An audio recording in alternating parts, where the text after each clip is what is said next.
Bismillahirrahmanirrahim. Assalamualaikum warahmatullahi wabarakatuh.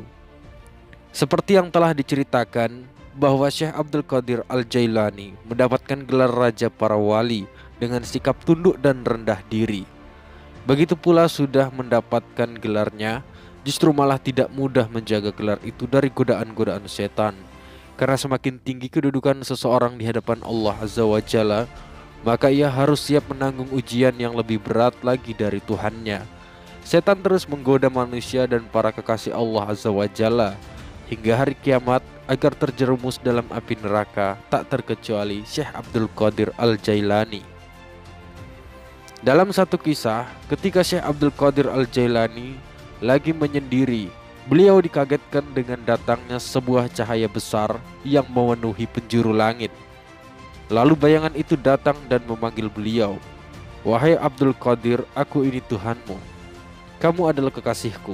Aku akan meringankan syariat untukmu. Apa yang aku haramkan sebelumnya, sekarang aku halalkan untukmu." Kata bayangan itu, "Wahai yang terlaknat, pergi kamu sekarang dari hadapanku. Jika tidak, akan aku hancurkan kamu." Jawab Syekh Abdul Qadir Al-Jailani. Begitulah setan menggoda para kekasihnya. Ia mengakui dirinya sebagai Tuhan agar Syekh Abdul Qadir Al-Jailani percaya dan mengikuti perintahnya. Namun Allah Azza wa Jalla tidak akan membiarkan kekasihnya terjerumus ke dalam jalan yang salah. Setan diberikan kebebasan oleh Allah Azza wa Jalla untuk menggoda manusia sebagai manifestasi keadilan kepada seluruh makhluknya. Sesaat setelah kejadian dialog tersebut, tiba-tiba cahaya itu padam dan sedikit demi sedikit hilang dari pandangan Syekh Abdul Qadir Al-Jailani. Beliau terus menyendiri menikmati keindahan alam sebagai bukti kebesaran Allah Azza wa Jalla.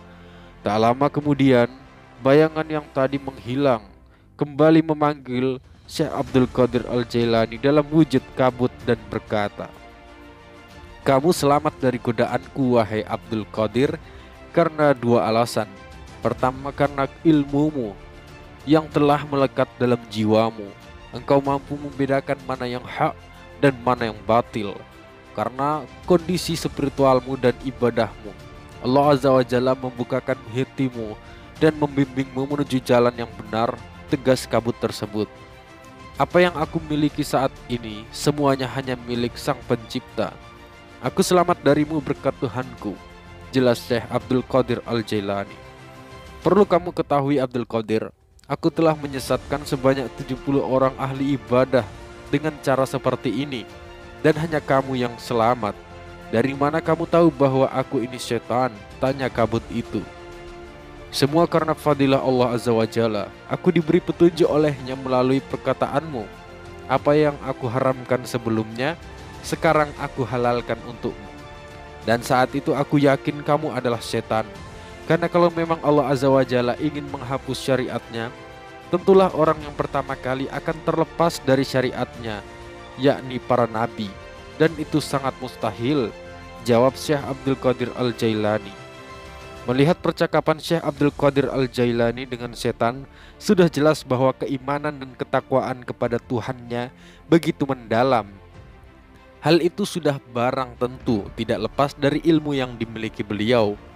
Begitu pentingnya ilmu, tak heran jika Rasulullah SAW selalu memohon tambahan ilmu kepadanya. "Dan katakanlah Muhammad, ya Tuhanku, tambahkanlah aku ilmu pengetahuan." Ada hikmah menarik dari kisah di atas, bahwa kita harus selalu menimba ilmu, karena dengan ilmu kita akan selamat dari godaan setan.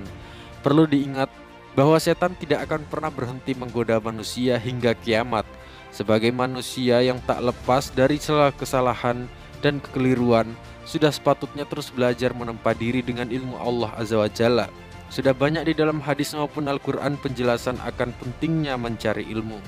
Salah satu perbedaan antara manusia dengan yang lain adalah aspek akal. Dengan kelebihan itu, manusia dapat menerima ilmu, sebagaimana Allah Azza wa Jalla mengajarkan Nabi Adam alaihissalam akan nama-nama benda yang ada di muka bumi ini.